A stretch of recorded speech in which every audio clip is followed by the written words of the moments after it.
Bonjour à toutes et à tous, bienvenue sur Agile Toolkit. Aujourd'hui, dans cette vidéo, je vais vous faire 5 prédictions, mes prédictions sur l'évolution de l'IA, de l'intelligence artificielle, alors plus exactement des outils d'IA générative, si on veut être précis sur les termes.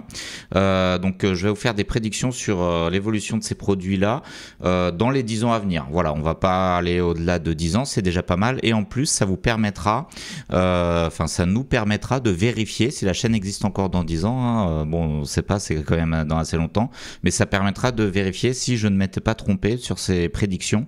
Et voilà, 10 ans, c'est quand même assez long. Il peut s'en passer des choses, surtout dans le monde de l'informatique. Et là, je pense qu'on est au début, même depuis quelques années, d'une grosse vague de transformation du métier de l'informatique, grâce ou à cause de l'IA, ça dépend comment on voit les choses. Donc cette transformation, elle est à peine commencée, d'après moi, et elle va être assez profonde. Et donc c'est pour ça que je vous fais ces prédictions, pour essayer de voir comment ça va évoluer, à quoi on peut s'attendre. Donc l'IA, c'est un sujet passionnant et aussi très clivant.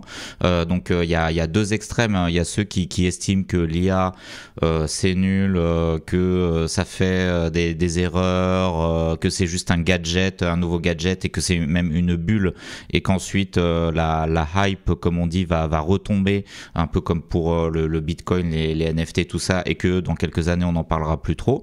Donc ça, c'est les sceptiques, les pessimistes, et il y a les enthousiastes, ou même on pourrait dire des pessimistes d'une autre forme. Ce sont ceux qui pensent que l'IA va devenir de plus en plus intelligente, quitte même à surpasser l'être humain, donc en quelques années, et éventuellement les pessimistes disent que l'IA pourrait même nous détruire, se rebeller contre nous. Donc ça, je trouve ces deux extrêmes. On en reparlera dans une prochaine vidéo de ces deux extrêmes. Moi, je pense que la réalité, elle est entre les deux.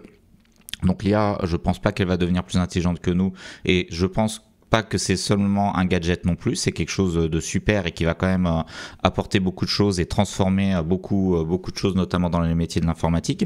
Et donc la vérité, elle est un peu entre les deux. Alors voilà, quand j'ai dit ça, j'ai pas dit grand chose, je me positionne pas beaucoup, donc c'est pour ça que par cette vidéo, je vais vous faire des prédictions un peu en vrac, mais où il y a quand même un ordre logique. Enfin, j'espère. J'ai réalisé cette vidéo, j'ai conçu les slides relativement vite, j'ai pas trop réfléchi, mais c'est les idées qui me sont venues. Donc allez, on fait pas durer le suspense un peu plus longtemps, on fait pas durer le plaisir, on commence avec la première prédiction. Donc ma première prédiction, c'est que l'IA va plafonner et rester au même niveau qu'elle est actuellement. C'est-à-dire qu'elle ne va pas devenir plus intelligente que l'être humain, elle ne va pas acquérir une conscience. Donc bien sûr, l'IA va s'améliorer, va continuer à s'améliorer, mais pas dans les proportions que certains imaginent. Là, j'ai illustré un petit robot qui monte un escalier et qui atteint un plafond de verre et qui va avoir du mal à le percer. Donc ça, c'est l'IA qui va avoir du mal à percer le plafond de verre. Alors, je vais pas expliquer dans les détails pourquoi je pense ça. J'en ferai une vidéo dédiée. D'ailleurs, sur chacune de mes prédictions, je ferai des vidéos dédiées. Mais je voulais commencer quand même par cette vidéo d'introduction pour aller vite et pour poser un peu toutes les prédictions, parce que ça va prendre beaucoup de temps de faire une vidéo sur chaque sujet. Ceci dit, je vais quand même vous donner mes arguments. Pourquoi je pense ça. Voilà, ça tombe pas du ciel. Donc pourquoi l'IA va plafonner et reste au même niveau? Eh bien, pour ça, il faut comprendre qu'est-ce qui a permis à l'IA. Alors quand je dis IA, bien sûr, c'est outils d'IA générative. C'est ChatGPT principalement, et Claude, et Gemini, et Mistral, etc. Voilà, dans la description de chaque vidéo sur l'IA, il y a un disclaimer sur le terme IA. Bien sûr, l'IA, c'est un domaine scientifique qui existe depuis peut-être les années 60. C'est tout un domaine de l'informatique. Et on utilise souvent l'IA par abus de langage, le mot IA par abus de langage, pour désigner les outils d'IA génératifs tels que ChatGPT. Bon, j'espère que vous ne m'en tiendrez pas rigueur. C'est pour ça que j'écris le disclaimer dans la description. Allez le voir, ça précise. Mais dans toute la vidéo, je dirais IA, bien sûr, pour dire ChatGPT. Alors, parce que c'est le terme que beaucoup de gens connaissent. Tous les non-experts en informatique utilisent ce mot IA. Donc, j'espère qu'on se comprend. Donc, mais les IA, donc les outils d'IA génératifs tels que ChatGPT, pourquoi ont-ils émergé, qu'est-ce qui nous a permis d'arriver à fabriquer de tels outils aussi bien. Eh bien, j'identifie trois causes positives qui ont permis de faire ces IA. La première, c'est que on a fait des découvertes scientifiques fondamentale entre guillemets. On a découvert des techniques qui ont permis de construire les IA. Donc ces techniques, sans entrer dans les détails, mais c'est les transformers qui ont été introduits en 2017 et aussi les génératives pré-traitement, là, donc ce qui signifie GPT d'ailleurs, qui sont apparus en 2018. Donc c'est des technologies qui ont permis de fabriquer les LLM alors qu'avant on ne pouvait pas ou ça pataugeait. Enfin, il y avait déjà des tas de travaux, mais c'était pas aussi performant. Donc voilà, je suis pas expert là-dedans, mais à mon sens, il y a ces découvertes-là qui sont un premier point qui a permis l'émergence de ChatGPT. La deuxième chose, c'est que pour faire ça, il faut une énorme quantité de données. Avant le 21e siècle, on n'avait pas de quantité de données parce que ce qui a permis d'accumuler les données, c'est les réseaux sociaux, c'est le développement d'Internet, etc.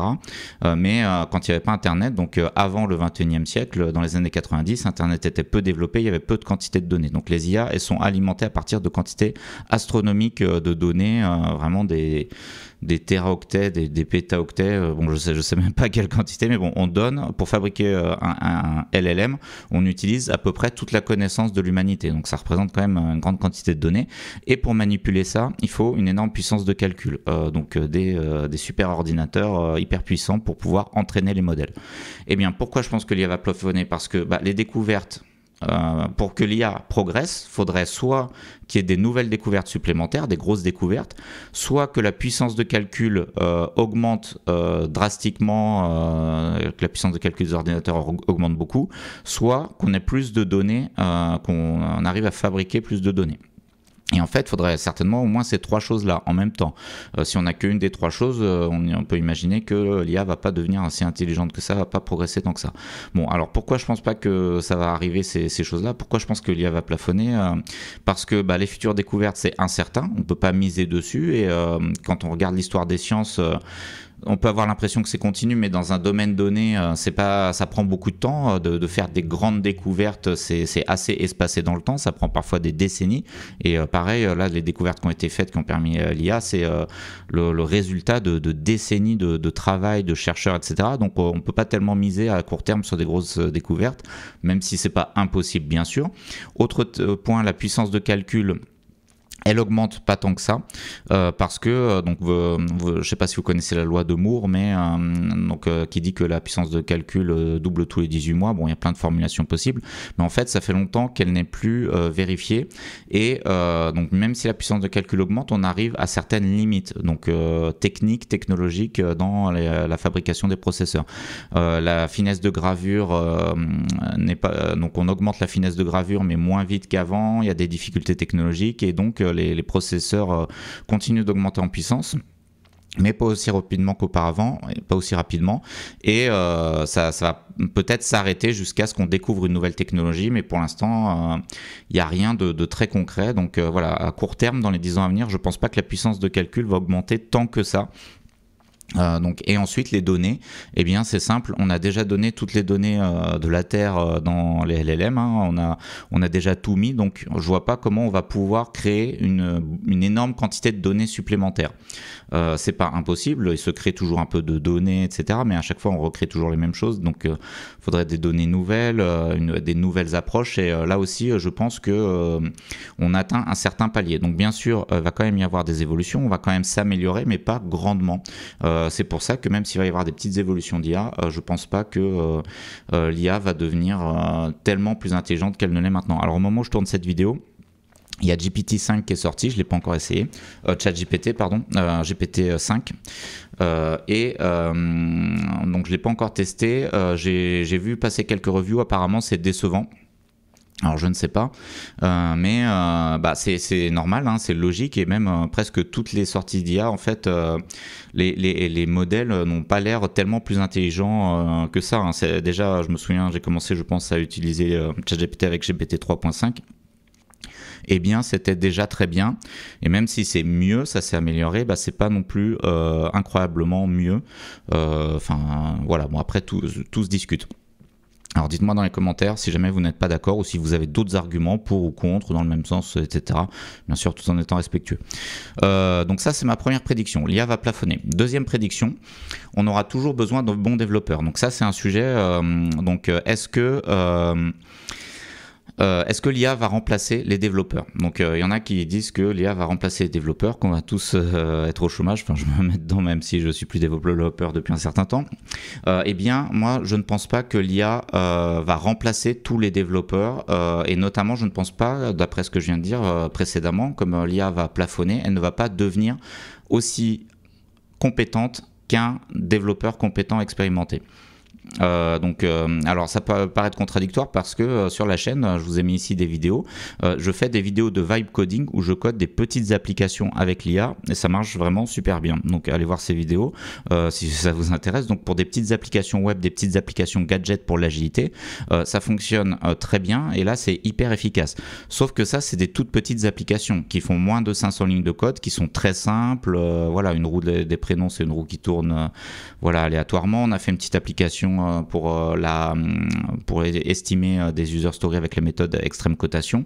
C'est des applications très simples, mais dès qu'on rentre sur un projet vraiment complexe, un gros projet, alors bien sûr l'IA peut nous aider, et elle est d'une grande aide et elle nous fait gagner énormément de temps, mais elle n'est pas autonome, elle n'est pas capable de résoudre toute seule, entièrement en autonomie, des problèmes un peu complexes et la limite de l'IA, elle arrive finalement assez vite au niveau de la complexité des problèmes. Donc il y a beaucoup de gens qui sont très enthousiastes par rapport aux capacités de développement de l'IA, mais je pense, bon, ça reste à vérifier parce que je n'ai pas fait tant d'expérience que ça, mais je pense que ces personnes, ils testent ça sur des cas de programmation relativement simples, sur des applications relativement simples, mais sur des applications professionnelles, des applications legacy, des applications un peu compliquées ou sur des bases de code de grande taille, l'IA va être très vite limitée. Et là, on aura toujours besoin de développeurs expérimentés. Alors, Alors en revanche, l'IA va quand même, je pense, supprimer des postes de développeurs, malheureusement, ou heureusement, j'en sais rien, ça dépend comment on voit les choses. Bon, on va pas parler d'aspect social ou de politique, mais en tout cas, ce que l'IA va supprimer, je pense, c'est les postes de développeurs junior, mais je dirais pas junior, parce que junior c'est lié à l'âge et l'expérience, mais je dirais elle va remplacer les activités à faible valeur ajoutée ou peu qualifiées. Donc elle va remplacer les tâches de développement simples. Il y aura toujours des développeurs juniors, mais que tous les développeurs finalement ils seront accompagnés d'IA, et les développeurs expérimentés et les développeurs juniors, mais dans tous les cas toutes les tâches simples basiques seront faites par l'IA et les tâches d'une complexité supérieure seront faites par des êtres humains. Voilà, donc alors qu'est-ce que ça peut être une tâche basique? Ça peut être tout ce qui est répétitif, tout ce qui est des petits scripts des petits scripts avec des petites boucles, des petites choses. Bon, alors là, j'ai pas trop d'idées en tête, j'y ai pas réfléchi. Bon, quand je ferai une vidéo consacrée au sujet, je vous montrerai des exemples. Et voilà, moi, je fais plein de petits programmes avec l'IA. Alors voilà, par exemple, typiquement, je les ai sous les yeux. Toutes les petites applications très simples, les petites applications web un peu gadget, ça sera fait par des IA, parce que l'IA peut le faire, et ça sera, alors que normalement, si on voulait des applications comme ça, il faudrait engager un vrai développeur, et même pas forcément un junior d'ailleurs, mais enfin voilà. Mais ça reste quand même des applications assez simples en termes de programmation, en termes de complexité, de code, donc voilà. Tout ce qui est simple sera fait par l'IA, et il y aura encore besoin d'un être humain. Donc ici, j'ai donc le développeur expérimenté finalement, ou même pas expérimenté d'ailleurs, mais un bon développeur va coacher l'IA, superviser ce que fait l'IA, parce que l'IA fait toujours des erreurs et fera toujours des erreurs. D'ailleurs, j'aurais pu vous mettre la vidéo sur IA c'est jamais parfait, que j'ai tourné, où j'explique que l'IA fait toujours des erreurs qu'il faut corriger, donc il faut superviser, on ne peut pas la laisser en autonomie. Donc ça, c'est ma deuxième prédiction, on aura toujours besoin de bons développeurs. Troisième prédiction, question, c'est l'enseignement de l'informatique, qu'est-ce qui va changer? Alors moi je pense qu'il ne va pas changer. Donc il y a certaines personnes qui disent que ça ne sert plus à rien d'apprendre à programmer parce que avec le vibe coding par exemple, on parle à l'IA et l'IA programme à notre place. Mais d'après ce que j'ai dit avant, il y aura toujours besoin de corriger ce que fait l'IA. Il y aura toujours besoin d'apporter une intelligence entre guillemets supplémentaire pour pouvoir guider l'IA, utiliser, résoudre les problèmes les plus complexes. Donc dans ce cas-là, il faudra quand même toujours continuer à savoir programmer. Donc du moins et bien programmer et bien comprendre les architectures. Et d'ailleurs, voilà, il y a une analogie que je fais, c'est que par exemple, donc ça fait déjà des décennies qu'on a des calculatrices, qu'on a des ordinateurs, on a MATLAB, on ne fait plus aucune multiplication à la main, on ne fait plus de calcul mental. Pourtant, à l'école, on apprend toujours les tables de multiplication, on apprend toujours toutes les règles de calcul, et une fois qu'on les a compris, on les utilise plus, on utilise une calculatrice. Parce que pour bien utiliser les outils, c'est important quand même de comprendre les fondamentaux. Et bien, ce sera pareil pour l'informatique. Pour bien utiliser une IA qui va nous écrire des tas de lignes de code, il faudra quand même comprendre ce que c'est que du code informatique, ce que c'est que la programmation, donc il faudra connaître les langages de programmation. Donc l'enseignement de l'IA finalement ne va pas changer, les bases seront toujours nécessaires. Et l'IA, ça va être une surcouche en plus, un outil en plus qui va générer du code, au même titre que les compilateurs, les IDE, les frameworks sont des outils en plus qui n'existaient pas à la base. Parce que oui, donc dans les années, mettons, je sais pas moi, dans les années 60, 70, 80, etc., au départ, il n'y avait pas de compilateur, ensuite les IDE sont apparus, ensuite il y a eu toutes les frameworks, etc. Donc tout ça, ça s'empile, mais on apprend quand même toujours les bases de l'informatique dans n'importe quelle bonne formation informatique, il y a toutes les bases de la programmation, de l'algorithmique, etc. On ne s'en passe pas. Et ben, l'IA, ça va être pareil, donc ça va être encore un truc en plus qu'on va pouvoir utiliser pour faire des programmes et qui va nous aider, mais il faudra apprendre tout ce qu'il y a avant. Donc il y aura toujours aussi des devs juniors, parce que certaines personnes disent si l'IA fait toutes les tâches simples, on n'aura plus besoin de devs juniors. Si, de toute façon, il y aura forcément des devs juniors, parce que junior, ça veut dire peu expérimenté. Donc une fois que quand les devs seniors partent à la retraite, il faut bien qu'ils soient remplacés, et tout le monde commence en étant peu expérimenté. Simplement, les devs juniors du monde avec l'IA ne feront pas exactement la même chose que les devs juniors du monde sans IA. Les devs juniors avec l'IA, ils auront un outil en plus qui est l'IA. Il y a certains types d'activités qu'ils ne feront pas, c'est tout ce qui est répétitif, tout ce que l'IA est capable de faire automatiquement, et ils encadreront aussi des IA au même titre que les devs seniors. La seule différence, c'est que dans leur utilisation de l'IA, dans leur encadrement de l'IA, ils seront moins efficaces qu'un dev senior, ils seront encore en apprentissage, donc ils seront un peu plus lents dans le travail qu'ils vont faire, parce que voilà, ils utiliseront moins bien l'IA que ne le fait un dev senior. Mais les devs juniors seront aussi là, et aussi ils utiliseront des IA. Donc la nature de leur travail va changer, ne sera plus la même, voilà, je l'ai écrit ici. Donc voilà, les métiers les plus simples et les plus répétitifs vont disparaître. Et alors j'ai mis c'est déjà le cas, parce que c'était déjà le cas, parce que... pourquoi c'était déjà le cas? Parce que, par exemple, dans le monde du DevOps, on automatise beaucoup de tâches qui étaient faites avant manuellement par des personnes, des devs ou des ops. Par exemple, des tests, on va vouloir les automatiser parce que c'est très répétitif, etc. On va automatiser les tests, là où avant, c'était des personnes qui faisaient le test à la main. Donc là, bien sûr, avec l'automatisation, on remplace des testeurs manuels par des tests automatisés. Pareil pour le déploiement. Avant, pour installer toutes les applications, il y avait des guides d'installation, des points doc avec un certain nombre d'étapes à suivre. Eh bien, on a tendance à automatiser aussi l'installation avec Ansible, avec Docker, avec tout ce qu'on veut. Et les personnes qui faisaient des installations à la main et qui tapaient des commandes à la main, sont remplacés petit à petit par des automatisations. Donc c'est un mouvement qui existe déjà. Avec l'IA, ça va aussi remplacer d'autres types d'activités. Mais ça ne va pas supprimer tous les développeurs. Et voilà. Donc l'enseignement de l'informatique ne va pas changer tant que ça. Bon, il va changer un petit peu. Alors là, voilà, image un petit peu humoristique, c'est le robot qui fait cours aux étudiants. Alors, Bon, ça, je pense que c'est un peu tiré par les cheveux, mais il y a un autre sujet, c'est comment l'IA va intervenir dans l'enseignement des étudiants. Ça, c'est assez intéressant. Bon, alors je vais pas en parler parce que là, il faut que j'aille vite, car je dois partir dans pas longtemps, mais on en parlera dans une autre vidéo. L'IA va aussi aider à apprendre l'informatique. Mais ça, c'est encore un autre sujet. C'est pas là-dessus que je voulais insister sur ce slide. Donc, prédiction suivante. De plus en plus de speech to text. Le speech to text, c'est la reconnaissance vocale, c'est-à-dire qu'on va parler au lieu de taper au clavier. Donc dans les vidéos de vibe coding que je vous ai remis ici, je l'ai fait en speech to text, c'est-à-dire que je parle et ChatGPT écrit le code. Je ne tape pas au clavier, même pour écrire mes prompts. Donc ça, je trouve que c'est vraiment super. C'est quelque chose que donc on a cherché pendant très longtemps, pendant des années,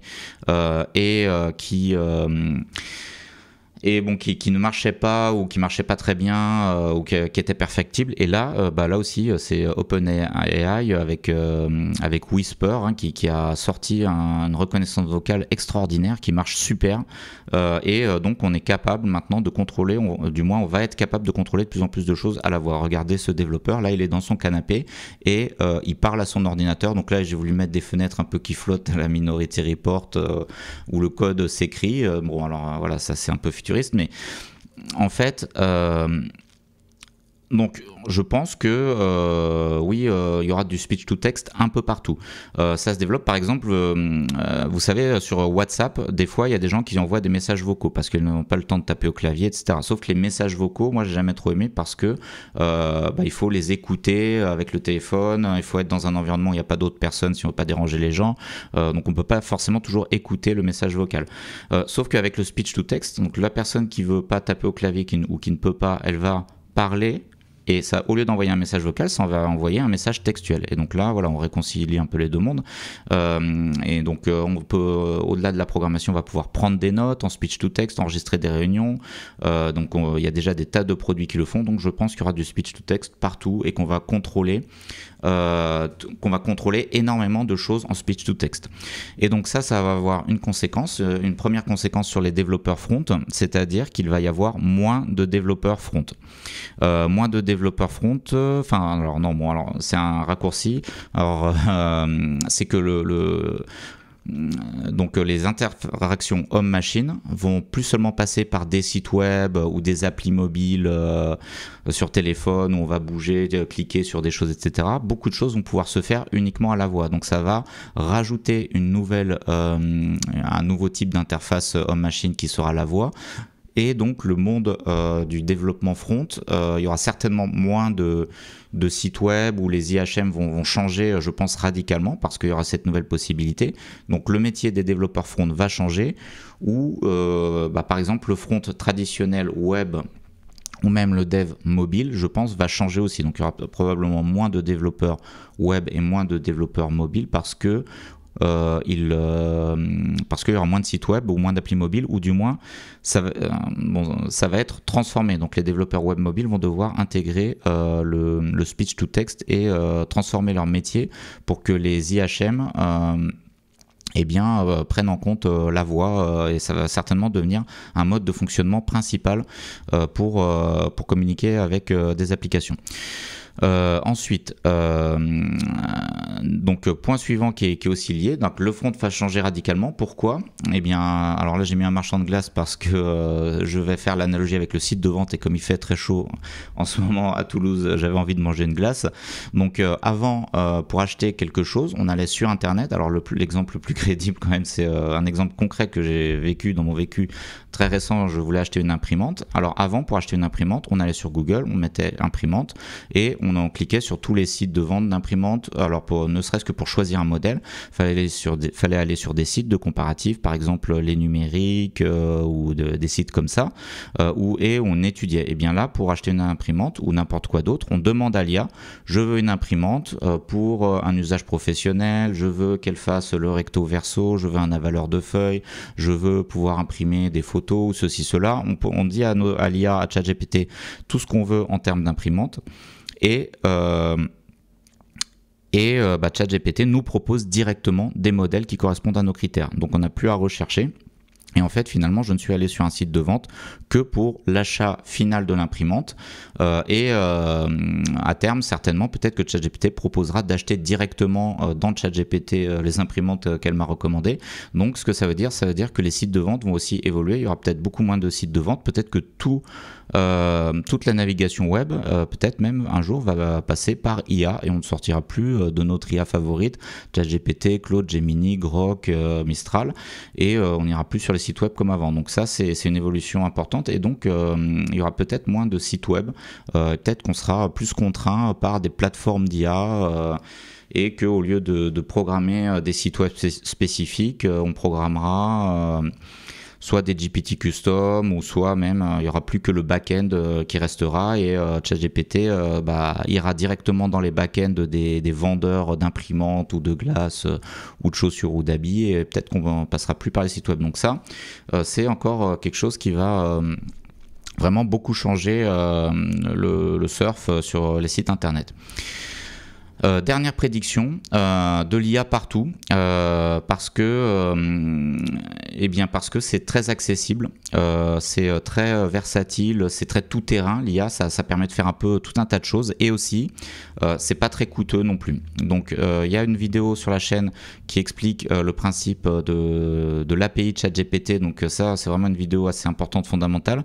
Grâce aux API, on est capable d'introduire de l'IA dans n'importe quelle application. Par exemple, dans le petit site que j'ai présenté sur la chaîne CinéPS pour organiser les soirées cinéma avec mes amis, eh bien on a intégré ChatGPT dedans, en faisant des calls API pour nous faire des recommandations de films, et c'est très facile.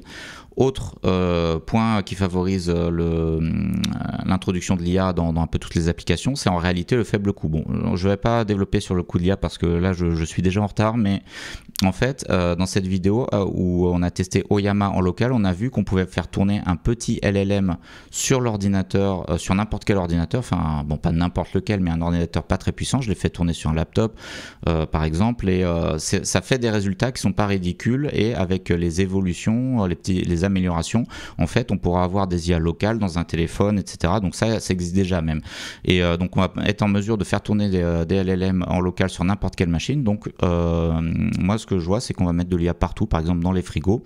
Donc ça, le frigo connecté, c'est un rêve depuis des décennies, on en parle, ça n'arrive jamais. Et bien là on peut imaginer que le frigo maintenant, il aura une caméra à l'intérieur, et qu'il va pouvoir voir tous les produits, et grâce à l'IA il pourra analyser vraiment très précisément le contenu du frigo avec des caméras, et savoir ce qu'il faut acheter ou pas, éventuellement le commander tout seul sur internet et le faire livrer. Donc ça, je pense que l'IA va le permettre. On va pouvoir mettre de l'IA partout, dans les montres, dans toutes les applications. Donc voilà, c'est la dernière de mes prédictions. Donc je suis sûr que l'IA sera totalement incontournable dans n'importe quelle application, enfin quasiment, hein, bien sûr il y aura toujours des exceptions, dans les quelques années à venir, hein, on le voit déjà, hein, ça s'implante un peu partout, ça va aller très très vite. Voilà, c'est la dernière de mes prédictions, donc dites-moi dans les commentaires si vous avez d'autres prédictions à vous. Donc là j'ai pas trop réfléchi, hein, cette idée de prédiction m'est venue en tête rapidement, donc j'ai couché sur le papier, enfin sur les slides, toutes ces prédictions. Il y en a certainement d'autres à faire, et aussi vous pouvez me dire si vous n'êtes pas d'accord avec mes prédictions, ou si vous êtes d'accord et que vous avez d'autres idées d'arguments, n'hésitez pas à le mettre dans les commentaires, c'est toujours très intéressant, bien sûr tout en étant respectueux. Je vous remercie de votre attention, et je vous dis à très bientôt pour de prochaines vidéos.